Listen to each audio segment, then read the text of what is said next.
let's come to Nature 10, and where we are understanding as we're learning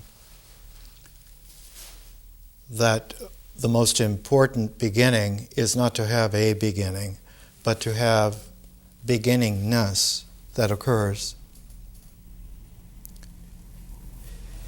If we begin with a beginning, we have already preset a trap. And the trap eventually will be closed by the mind, which in its egotistical character will look for laws of nature. And by retrojecting from the mind's structure a symbolic system in a code, in doctrines, in theologies, in political economies, all of these structures projected back, retrojected, obviate nature from occurring. And because it does not occur, it is not either cognizable nor recognizable. In this way, the mind creates an abstract disassociation from nature by this very process. In tribal cultural ways, this was always obviated because the culture had to flow with nature in order to survive. And one of the ways in which it survived is that it structured the ritual year of the activities that we do at the times and seasons that we do them, so that cultural following of nature allowed for the experience of beings like ourselves to be discernible when it was natural and to be noticeable when it had veered away and was becoming out of sync with nature. But as soon as the scale was tipped, that the symbolic mind became more powerful than the ritual comportment, because the symbolic mind is not just more powerful, it is more powerful because it integrates more powerfully. It is a stronger integral. And in the natural cycle, the thrust of the energy always goes to the emergence of an integral. This is a very difficult thing to appreciate from the standpoint of the mind by itself, because the mind assumes that this then is the logical structure which underlies the way in which nature works, and one can then look for the laws of nature, the principles of nature. One of the most difficult qualities that came in the second third of the 20th century was the discovery more and more that there are no objective phenomena in nature whatsoever. That what we call objective phenomena are emergent from a natural field of process, a dynamic that has a kinetic energy to it, but that the achievement of form was always something that had emerged into an integral, and when it came into its integral, then its objectivity was to further the integraling of expanded objectivities. We have been trying to acclimate ourselves back through Thoreau and the I Ching, through Mary Leakey's work with early paleontology, through the study of chimpanzees with Jane Goodall, and now with James Watson's The Double Helix, and the great new macroevolution theories that have come out in the last 30 years. We're trying to acclimate ourselves progressively, layer by layer, of the process of nature being a dynamic, a kinetic, where the emergence, the understanding of emergence, not as form, but as a process, laves back increasingly, back in time as we're presenting the pairs of books. And at each presentation, lasting 1 month, we go back further and further in time. We go back from 200 or 5,000 years to 7 to 70 million years, and now all the way back to hundreds of millions, if not billions of years. And all the time, this cone is not a cone of structure, but a cone of learning, penetration into a field of inquiry. And that this field of inquiry, like any field, has the ability to have energy frequencies course through it and interchange through it. And so the kinetic dynamics in the natural field of inquiry are not just like an ocean of change, but it's like an ocean of energy waves. And all of these energy waves have the natural quality of wanting to emerge into form, of wanting to come into objectivity, and yet not to come into objectivity just once, but to pulse into objectivity rapidly, not just thousands, but millions of times per time unit. And so there is a vibratory quality that emerges out of the natural dynamic. And the appreciation of this is very difficult indeed. 300 years ago, the search for the principles of nature in a mental way took a huge jump with Sir Isaac Newton.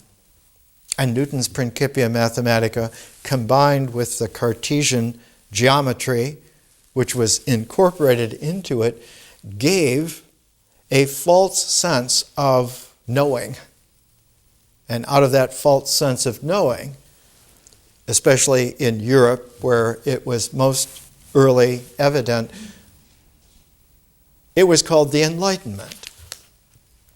And progressively, as the Enlightenment took hold, there were fewer and fewer persons who were able to understand what the glory of the Enlightenment was, and more people who were subject to the abstract tyrannies that occurred out of this. And so you find the upshot of the Enlightenment is the American and French revolutions, the Romantic Rebellion, the Industrial Revolution, development of transcendentalism, the completely obviating of all of the standard Newtonian aspects of certainty progressively through the 19th century, and at the beginning of the 20th, the understanding that what was really powerful was not things, but the fact that things on a very high level of complexity, like elements like radium and thorium and uranium, that they're radioactive. that their structure is constantly changing and modifying, and that in doing so, there are radiative energies being released, like mysterious rays called X-rays, and that there are even more powerful things than X-rays called gamma rays, and that the whole universe is bathed constantly in this kinetic field of high energy radiations that in the conception of a Newtonian Cartesian universe would be antithetical to life, so that life would almost never occur. And therefore, life on Earth must be a unique event, and it may be the only place in the universe where there is life. And so to search for life off the Earth became this kind of Don Quixote-esque search. And what we are discovering progressively through this cone of expansion, going back and back in time, to reveal that the kinetic field of inquiry, which nature dynamically is, emerges life all the time, everywhere.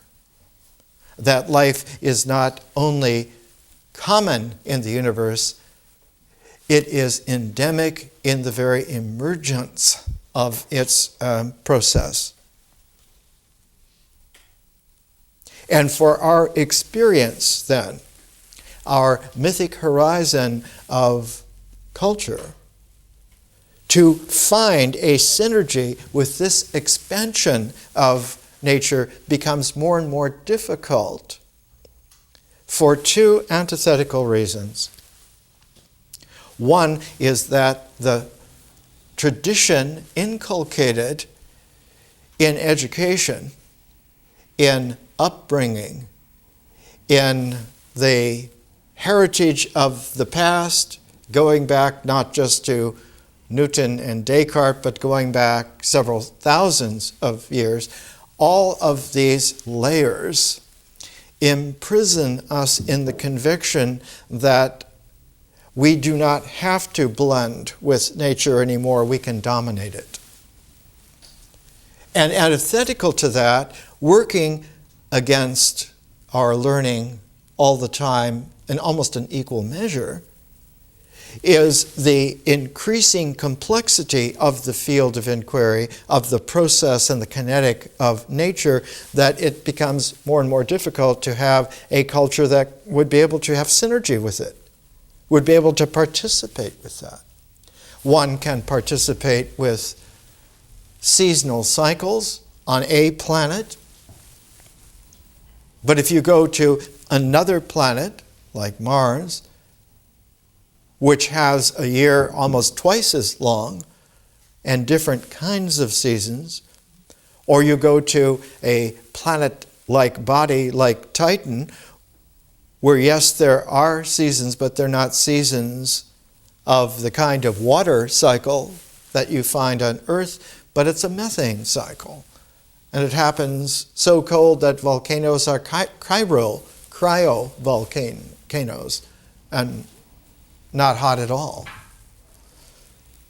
And as we note increasingly through our ability to sense nature in more and more expansions deeper and deeper back, we discover that the organic molecules occur not only on planets and moons in our star system, but that they are qualities that emerge not only in other stars and star systems, but that organic molecules are made in cold, interstellar, intergalactic clouds of gas. All of the elements of organic chemistry exist everywhere, including in between galaxies, in vast reaches of the universe. So that our ability to start with nature becomes expanded exponentially And at the same time, this pair of imprisoning difficulties both become exasperated to the point now, early in the 21st century, that there are so few persons who are current with what one really can observe of nature, and that there is no cultural aspect which would allow for one to be natural on that depth and scale, that there is a double retreat from it. That double retreat taking the antithetical standpoints. One is that it doesn't really matter. We'll just pick some cultural time or style and stay with it. A kind of a insistent fundamentalism. We will stay in this religion. We will stay in this political system. We will stay in this mentality. And we are comfortable and safe there. The difficulty of that is apparent everywhere all the time. Nature, in its dynamic, does not stay put.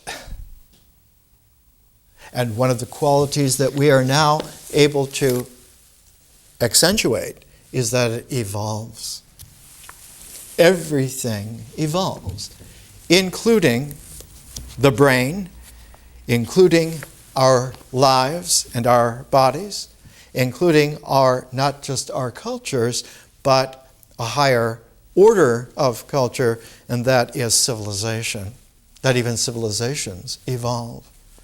And that the evolution is not just that something in nature evolves, but that nature itself accepts into its dynamic, into its kinetic energy, the increased dimensions that come from such expansions, not just expansions in space, not just expansions in time, in the sense that one now has not just time, but there are many kinds of time.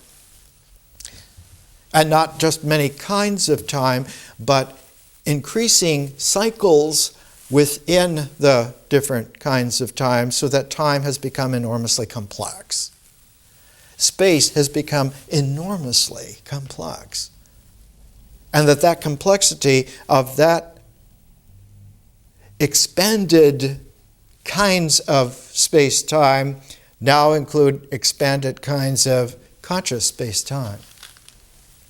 And this becomes an extremely slippery problem for those who would like to stay comfortable in a medieval religion, in an Enlightenment society, in some kind of past where it was idyllic and we would like to just be able to retire there or protect ourselves there. But the other antithetical dynamic suffers as much as well. And that is the penetration into the actual natural field has now pushed itself to one of those interesting liminalities. The earlier liminality was that of the atom, that there would be some kind of basic building block out of which everything would be made. And that kind of atomism was first broached by Democritus in Greece 2,400 years ago already, and brought back into play several times and finally obtained in the last 200 years. But that liminality of the atom was penetrated through and dissolved more than 100 years ago. And the discovery of radiations, of X-rays, of gamma rays, of the fact that there in these radiative energies that they penetrate through forms, and when they penetrate through forms, they change them. That if you take something out of an atom, it now becomes an isotope of that element. Or if you add energy to it, it now changes its form and becomes a heavier, larger atom. And so the liminality that comes after the atom, which was a formal aspect, the next liminality was an energy, a dynamic aspect. And now we are understanding the last 20 years, especially the last 10 years, that there may be something so mysterious and so magical beyond atoms and beyond energy that there may be a form of condensed vacuum itself, a vacuum that is able to undergo a condensation of itself and achieve the form of a Higgs boson. And that this would be like a new liminality of form, just like energy as a wave was beyond the atomic form, there now may be forms that occur beyond energy. And one begins to get into realms almost of mysticism.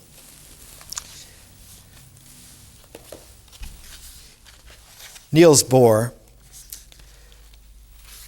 in the philosophic writings of Niels Bohr, 1932 to 1957, writes of the first time that he had an extended conversation with Albert Einstein. When I had the great experience of meeting Einstein for the first time during a visit to Berlin in 1920, these fundamental questions formed the theme of our conversations. The discussions to which I have often reverted in my thoughts added to all my admiration for Einstein a deep impression of his detached attitude. Certainly his favored use of such picturesque phrases as ghost waves, Gespensterfelder, ghost waves guiding the photons, implied no tendency to mysticism, but illuminated rather a profound humor behind his piercing remarks. Yet with a certain difference in attitude and outlook remained, since with his mastery for coordinating apparently contrasting experience without abandoning continuity and causality. Einstein was perhaps more reluctant to renounce such ideals than someone for whom renunciation in this respect appeared to be the only way open to proceed with the immediate task of coordinating the multifarious evidence regarding atomic phenomena, which accumulated from day to day in exploration of this new field of knowledge.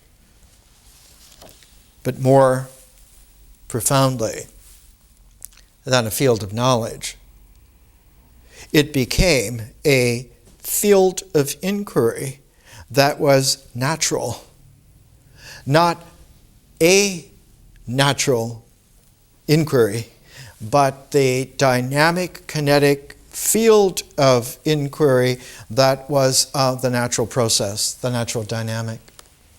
And the more that this came out, the more it became apparent that there was a profound liminal difficulty blinding our conceptual ability to have a knowledge beyond the knowledge that we were looking to confirm. And one of the most brilliant persons in this was a man named Erwin Schrodinger, who in 1926 discovered that there was a completely different way that one could look at reality. And he developed a mathematic that was able to express this for the first time, and it's called the Schrodinger wave equation. And in his early use of it, he chose a couple of objects which could be looked at as primordial. One of them was the hydrogen atom, the simplest element, the simplest atom. And the other was a differential form called a harmonic oscillator.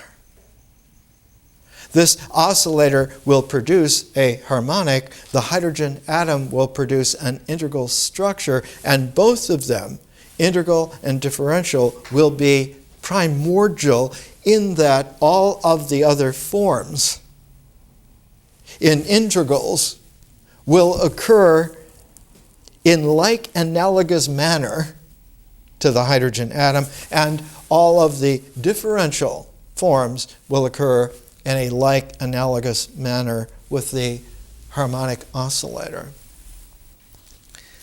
One of the clearest expositions of this, and this is getting us back to Watson and the double helix,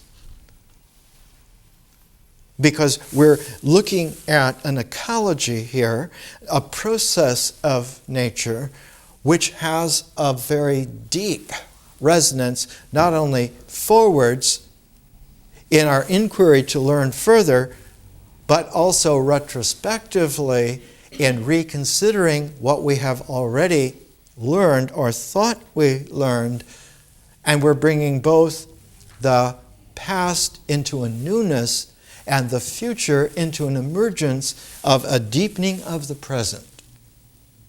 And that the present deepening is not just getting deeper into a present, but that present in a natural integral has another aspect to it, a complement to it, which in consciousness is presence. And to presence the present is a very difficult thing to do for the first time. Because when one brings the consciousness of presence exactly to the point of present in a natural time sense, those two energies cancel each other out perfectly. And you end up with exactly zero. Precisely a Zen moment of Satori, where nothing occurs in that split present presence at all. And one would say of that, this is the Tao, or this is the Shunyata, or this is the 0 point energy. All of these would be apt phrases. However, if one's natural integral has a rich enough past that can be renewed and be newer constantly, and a future which can be expanded, that present 0 will emerge spontaneously into its unity, emergent predilection. But the unity emergent predilection will include the dimensions of presence and consciousness, and so you will get a different reality. And for the first time, what one all over the planet, whenever this has occurred with our kind, is called a mystical moment of allness, of completeness, of fullness, which has no need to be limited or unlimited, because it can be both simultaneously, and therefore it is a paradoxical fullness, which can have limit and be unlimited at the same time in the same space. The book that I have here that has the clearest introduction to Schrodinger's wave equation is by Linus Pauling. and was written in 1935 when Linus was at Caltech.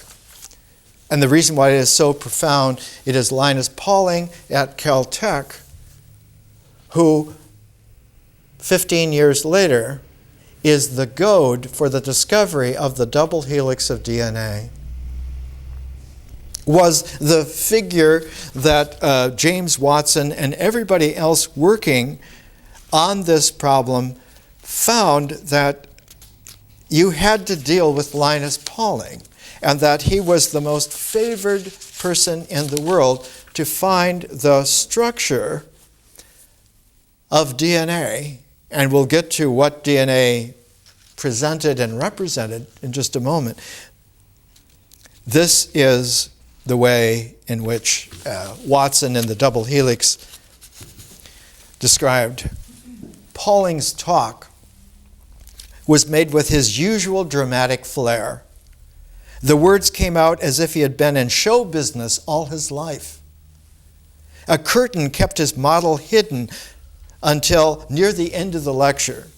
And the double helix includes Linus with his model of the alpha helix molecule on his lecture table at Caltech in front of the blackboards, covered with all of not just a structure of biology or chemistry, but of quantum chemistry. And for the first time, one of the first models ever made of molecular biology. It was a glimpse of the future. But behind it, all of it, was the developments of quantum mechanics and relativity theory that had come when Pauling was a young man for the first time emerging at Caltech and had brought the accumulated layers of expansive penetration into nature to where, for the first time, he was able to present the emergence of a model structure that would be analogous to the very structure that embodied the emergence of the molecule controlling genes, which control life, which control all organic reality in the universe.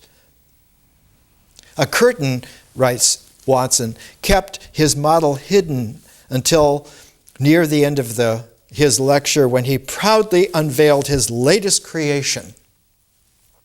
Then, with his eyes twinkling, Linus explained the specific characteristics that made his model, the alpha helix, uniquely beautiful. This show, like all of his dazzling performances, delighted the younger students in attendance. There was no one like Linus in all the world. The combination of his prodigious mind and his infectious grin was unbeatable. Several fellow professors, however, watched this performance with mixed feelings. Seeing Linus jumping up and down on the demonstration table, waving his arms like a magician about to pull a rabbit out of his shoe, made them feel inadequate. If only he had shown a little humility, it would have been so much easier to take. Even if he were to say nonsense, his mesmerized students would never know because of his unquenchable self-confidence. A number of his colleagues quietly waited for the day when he would fall flat on his face by botching something important. It was at that moment that the young James Dewey Watson, named for John Dewey was a great philosopher, James Dewey Watson, decided that he would outdo Linus Pauling and he would find the true structure of DNA in making the true model, and he would be flamboyant and his students would be the whole world. Not just the mesmerized Caltech students and faculty and scattered professors and students in chemistry and biology courses around various universities, but that James D. Watson would stun the world with the true model. But the difficulty was that he realized he didn't know anything about anything. And he took it as an advantage because he had no preconceptions to unlearn. So he would take a cue from one of the favorite people at Caltech, Max Delbruck. And Max Delbruck was one of these incredibly brilliant men in the 1920s and 1930s who originally, because of his absolute genius and almost outstripping all the capacities to be limited, finally found himself with one of the world's greatest teachers at a time when that greatest teacher was doing the most monumental activity, only Einstein comparable to him, that was Niels Bohr, and the development of quantum mechanics in Copenhagen, in Denmark. And Delbruck found himself there, and found himself among the most brilliant handful of men on the planet. And he became immersed in people like Heisenberg and Schrodinger and Bohr and Wolfgang Pauli and himself and Einstein. And out of this came this conviction that somehow for Delbruck, he realized that the reality of any kind of atomic structure down to waves and particles, that kind of fundamental emergence out of energy into form, also would hold all the way into organic forms, into organic chemistry, into molecular structure, into the genes, into the structure of the proteins, and that somehow it would take an enormous transformation of the development of quantum mechanics and physics to carry it through into biology.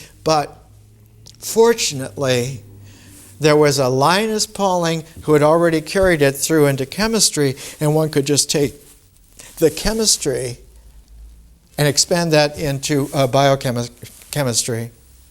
And so Delbruck shifted from quantum mechanics, nuclear physics, into looking for a way to begin to look at molecular life from a quantum mechanical transform of matter and energy. And he decided that the place to look was at the most primitive form of life that one could find there. That there are bacteria which become infected by viruses and produce bacteriophages, known as phage for short. And phage and the origins of molecular biology is one of the standard books in the world of the way in which the double helix and all of the developments of the late 20th century and early 21st century had their beginnings. And there's a section here, we'll come to it after the break, James D. Watson, growing up in the phage group. He found himself fortuitously exactly with the right group of people at the right time, like Delbruck had found himself.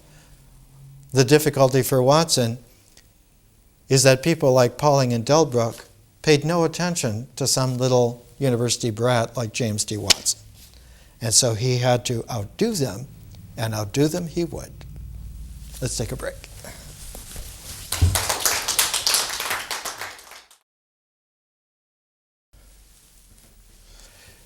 Let's come back to the deepening and penetration. Whenever our experience is able to flow concurrently with nature, so that because of a certain tone of mysteriousness, and what we do bridges in the objective actions that we take, and unites because of being between the flows of nature and of experience, that myth and nature flow together. It is the inside-out obverse of a river that flows between two banks. And the two banks, in their sinuous pairedness, are the way in which the river flows. But if the two flows are the banks, inside out, then the bank that will occur will be modulated by the tunedness of the flows. And so the ritual objectivity of what we do in actual existence will have a certain quality of togetherness. Not that it is in a straight line necessarily, or that it is in a curve that is smooth, though the traditional ways of talking about that were make straight the ways of the Lord by purification, by bringing your experience in with nature, or the smoothness of the curve in that the well-rounded life occurs because one, in one's experience and nature, which are really synergetic together, in between one's existence and one's activities has that smoothness of curve or that straightness of purity. But one can have any quality of objectivity in its movement because of understanding that it isn't a stream of nature that flows and a stream of experience that flows, but that they are fields. They are fields of dynamic. And because they extend themselves without limit, the quality of existence is that it is not imprisoned by its forms, but is released into vitality and fertility in its forms. And so the actual objective fact of how existence really does emerge, and emerges unified, and emerges evolving, and emerges vibrant in its iterative energy stability, all of this becomes apparent. The classic way to speak of it is it becomes beholdable. They used to use in the translation in Elizabethan times of the Bible, they used to use the term lo with an exclamation mark. Lo and behold. Here it is. It is that sudden, surprising indelibility of beholding that this is the way existence really occurs, vibrantly and impressively. And that existence is not only vibrant and impressive here, now, but that it incorporates into its here, now vitality ancient nature and ancient experience back without limit into the full open fields of nature in its universality and experience in its veracity. And so the truthfulness of unlimited open experience and the actualness that emerges out of a natural, complete openness gives to the ritual quality an ability to not only be vibrant in its objectivity, but later when the symbolic mind emerges not only out of the mythic experience, but if the natural field is coextensive with the field of experience, when the symbolic mind emerges by integrating experience, integrating the images, integrating the feelings, integrating especially the oral language into a written language, you will find that it carries with it the extra dynamic of nature. And so the mind will have not only the integral of one's images and one's feelings, one's language, one's experience, but will also have that deeper mysterious quality of having the veracity of having a natural mind.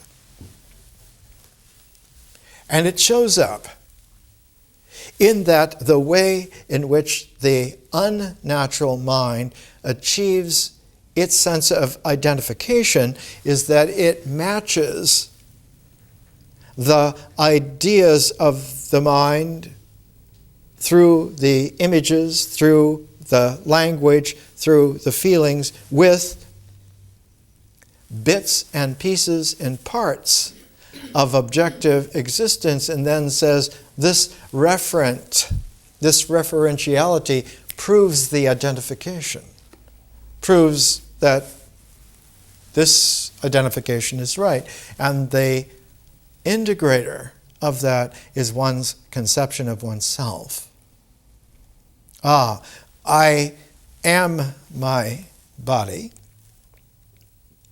When my body behaves and does this just the way that I believe it should be done, then I am who I am. And this identification is like an artificial imposition, so that experience in between that artificial paired imposition only has a very narrowed way in which it can go.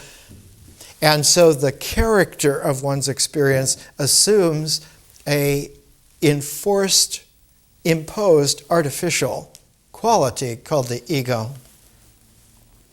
Someone in the Vajrayana once described the ego as a tempest in a teapot.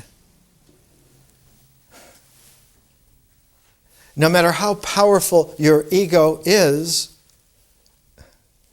stand on the beach in front of the ocean someday. Look up into the starry sky someday.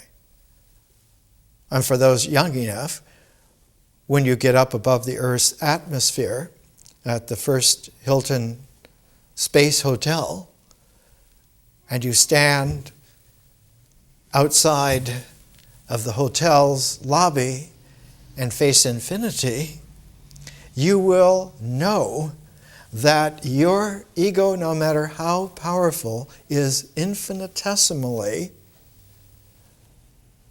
welcomed by a sense that almost encourages you to let it go. The first human being to ever experience that was Colonel Ed White, who made the first EVA from a Gemini capsule. He was the first human being to ever step outside of his capsule above the Earth in space, and to be able to look down and eclipse the entire Earth by his hand and look out away from the Earth into the infinite openness of actual nature in its universal reality. And his experience expanded instantly to that. And when he was given the commands to come back into the capsule, he did not hear nor obey. And finally, after an embarrassed sequence, which was edited severely in the transcripts, McDivitt in Gemini was ordered to pull him back in by the umbilical cord, which was coated in gold. And White reluctantly was pulled back in by this gold umbilical cord back into his capsule, where he would be canned and he would be left back into the mission control excursion. But there's a famous photograph before he was pulled in by McDivitt of White undergoing this mystical elation because the umbilical cord was not straight out, but it was curled around like a birth umbilical cord is when the baby is already delivered. The baby is already out, is already freed from the womb, and the umbilical is not tied to the mother anymore, but as the placenta is freed and the birth has occurred. It was a cover of Life magazine back at the time in which it happened. Part of what we're doing in our learning is so vast and so new that it takes an acclimation by incremental exposures to be able to begin to absorb what is going on. When we're having our Saturdays together, and we're looking not at pairs of books as text which we are following, but we're using them like in a creative play way, and using them to generate a frequency, an energy wave of our learning. We have two ways in which that energy wave is fortified. One, by giving it a deeper actuality by accumulating that energy wave in such a way that it intensifies. And that intensification makes of it then an ability for it to lead the way into new forms, into new emergences, into new intensities of the process. It's like if you take an atom, let's say an atom of oxygen, and you pair it with two atoms of hydrogen, that molecule of H2O, of water. If that liquid is dropped in temperature below freezing, it will condense more from water into ice, and the atoms actually will shrink. The electron shells of the hydrogen and the oxygen actually go closer to the nucleus, and the atoms crowd closer together, and so you get a solid. Or if you reverse that temperature and you heat that water molecule to above boiling, each of the atoms in that molecule will expand about 10 times. The electrons orbiting the nucleus of the hydrogen will go out about 10 times from that. The oxygen the same way, the molecule the same way, so that now you have a gas. Just as the temperature gradient allows for phases, not only of solid and liquid and gas, but there's a very high-powered phase called plasma. There's a whole physics of plasma, physics. There's a whole chemistry. There's a biochemistry. There is a learning plasma as well. What we're doing is we're learning to tune ourselves away from solid kinds of learning to encompass all the different kinds of phases of learning that we are capable of and which is possible now. The difficulty is that the acclimation to this is a bit of a surprise and also takes patience. It takes the continuity of patience and the ability to be open to surprise at the same time.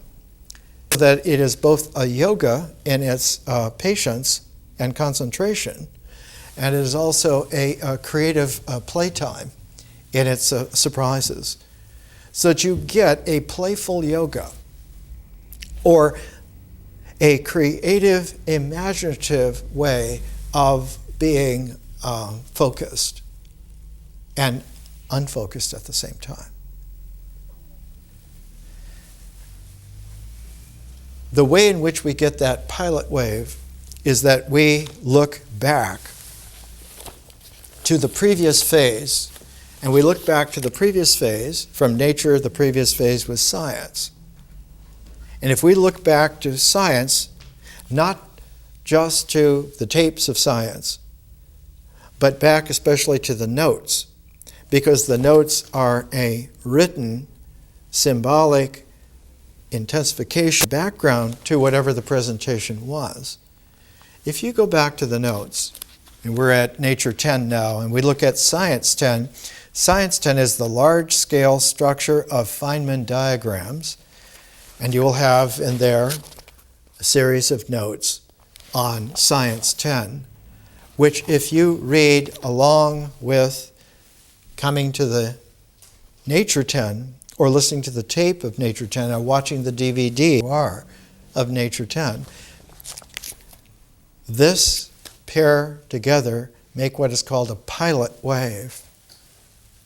It is a kind of a vector that has not only a vector in a Cartesian space or in a Newtonian way, but is able to be factored into a new quality of ratioability with a second wave, which is established.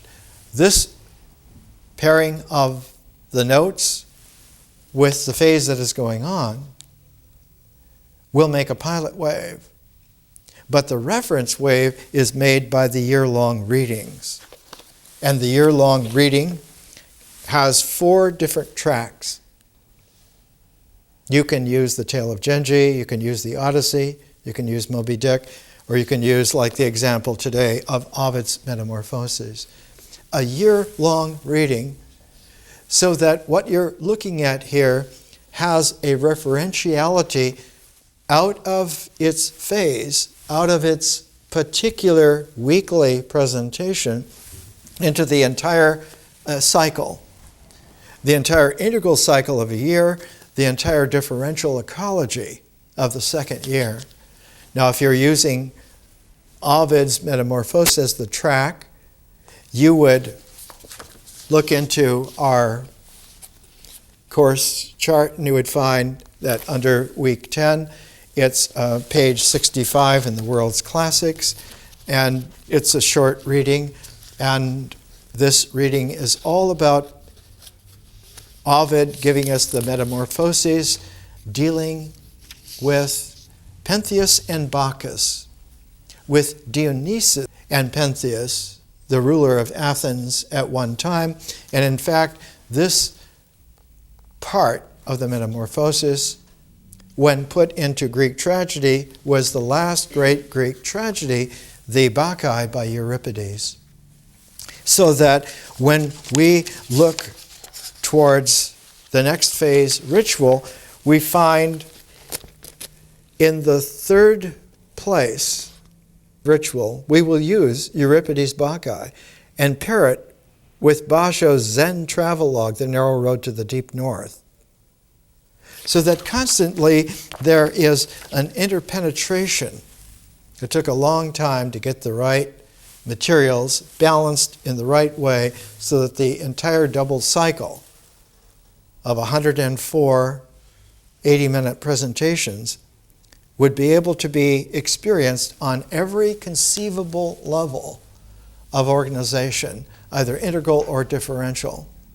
The creative aspect that comes out of this is that the more that you play with this and come into contact with others who are playing with this, the possibilities of variation rise asymptotically. If you have 100 people doing this, you already have enough complexity. I used to call it years ago the 13 Ring Circus. If you had 1 million people doing this and interchanging, you would have more variety than all of the varieties of human nature total on the planet since it was first emergent to Homo sapiens 160,000 years ago. If you have 1 billion people doing this, you would have more variety than anyone could have imagined, at the same time of having this huge expansion of the variety of human beings and the varieties of the ways of being human.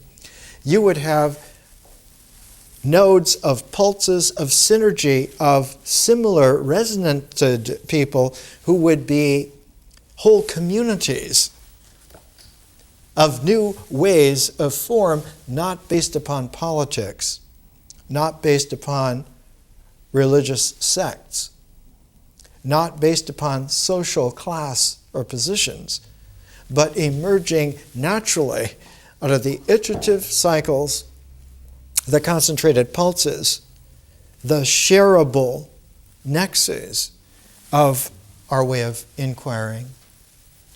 And it is extendable not only off the planet and into the star system, but out of the star system into the universe as a whole in general. Let's come back for just a second, and we're going to close out a little early today. Let's come back to Linus Pauling. Already by 1935, his introduction to quantum mechanics with applications to chemistry, he says on page 51, because the whole first 50 pages was like a prelude leading up to the use of the Schrodinger wave equation, not to just displace or replace the Newtonian Cartesian mathematics and equations of the way in which one is looking to nature.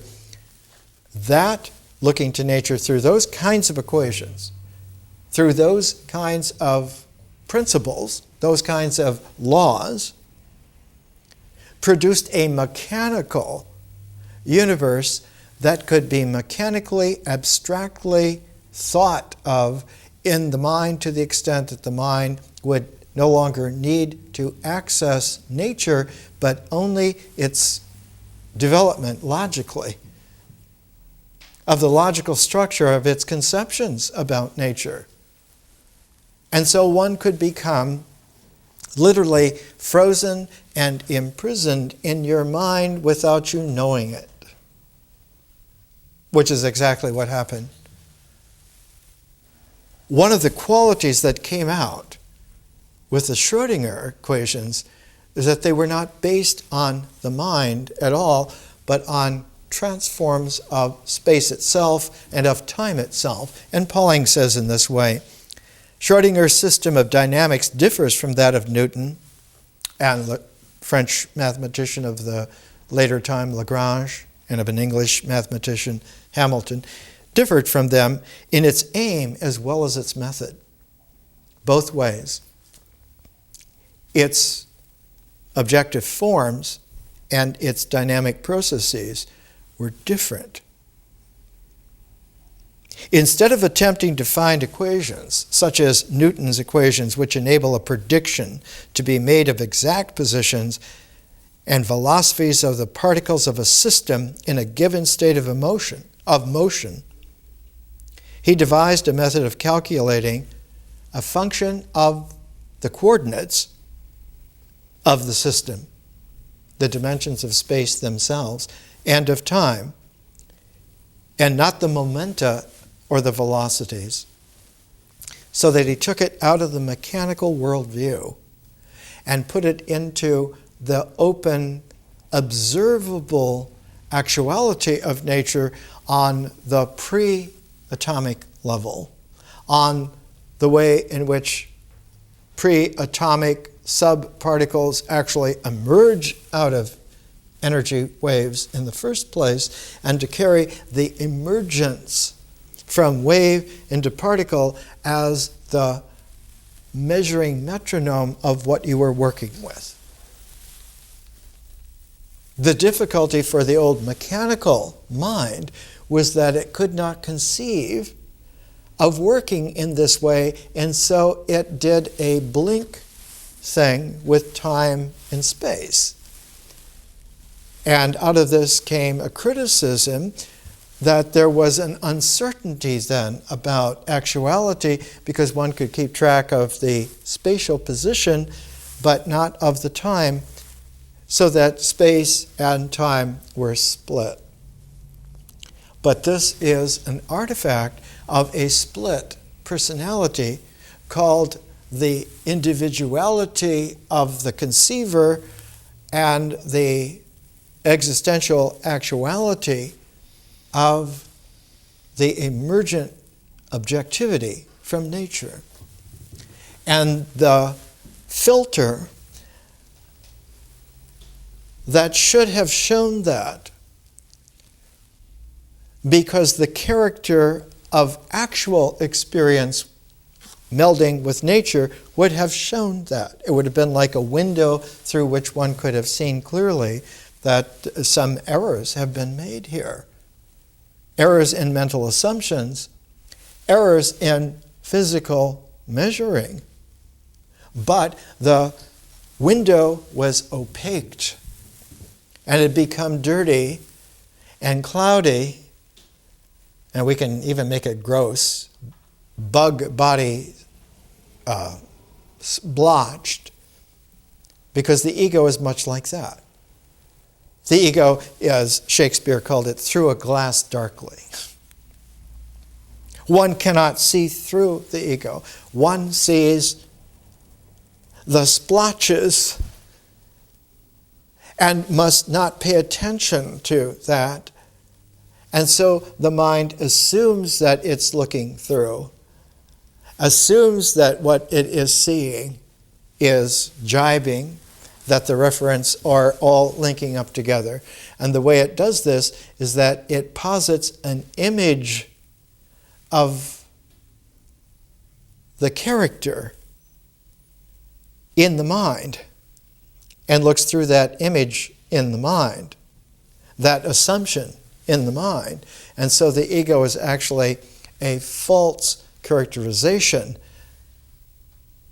that is the supposedly frame of reference for the mental individual and the ritual figuration, and that the configuration then is in this egotistical frame of self-image.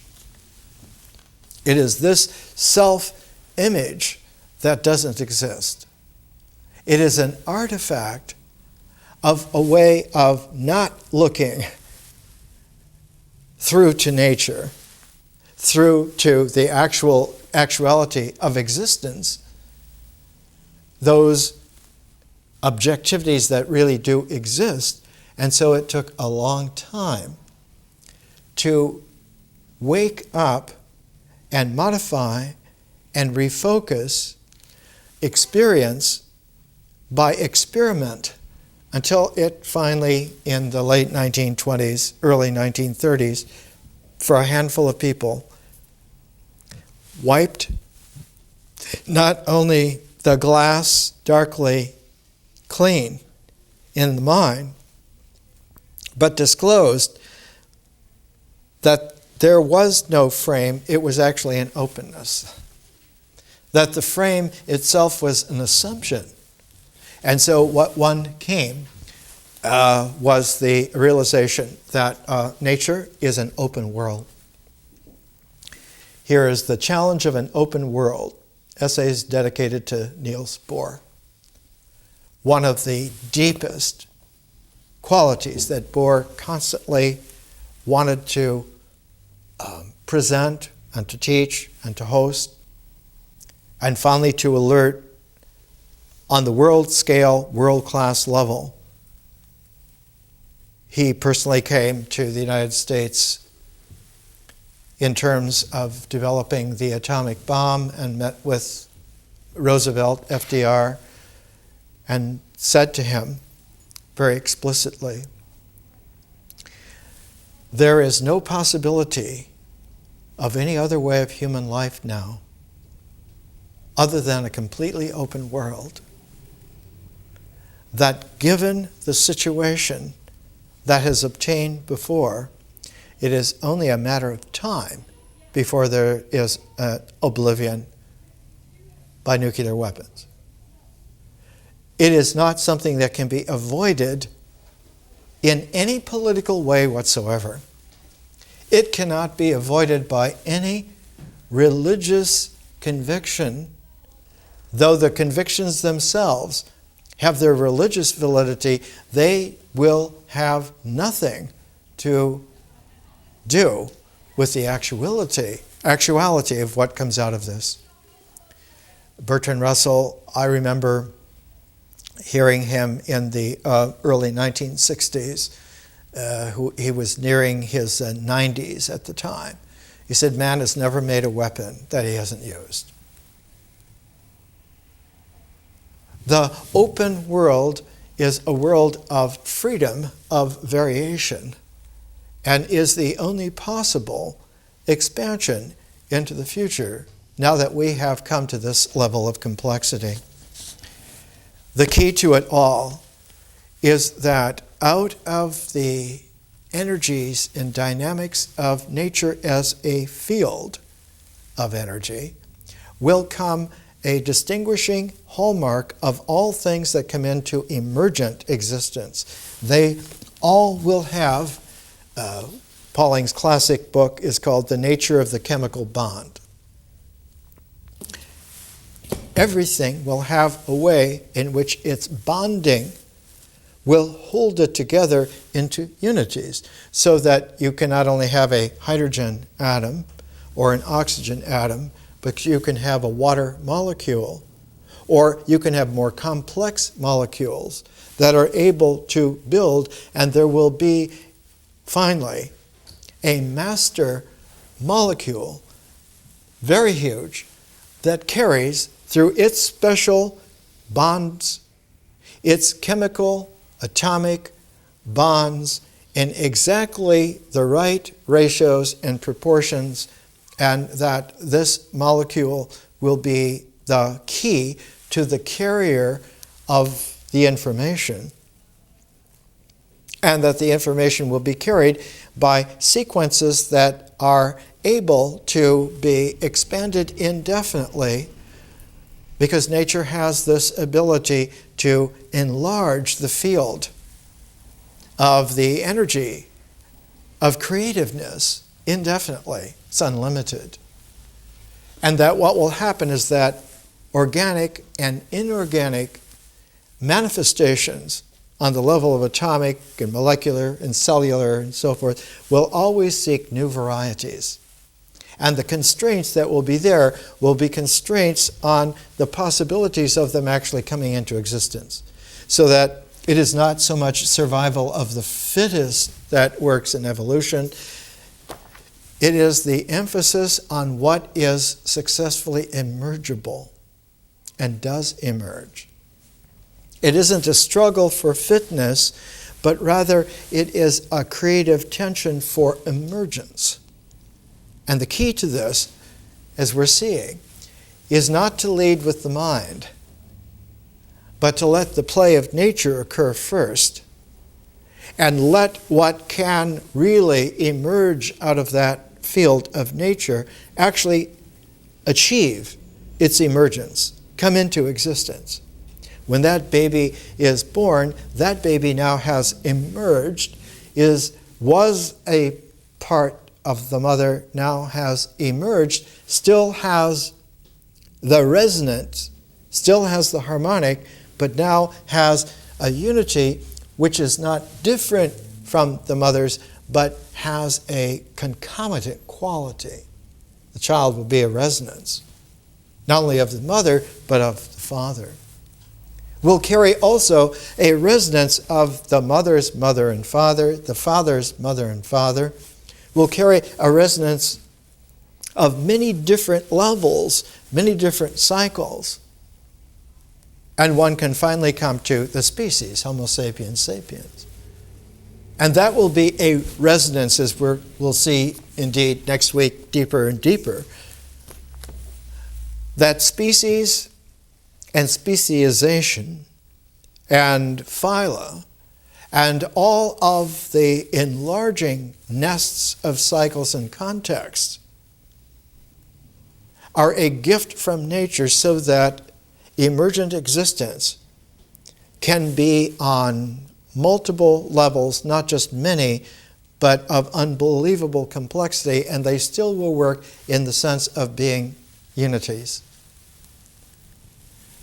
A ratio of 2 to 3 is not split between 2 and 3.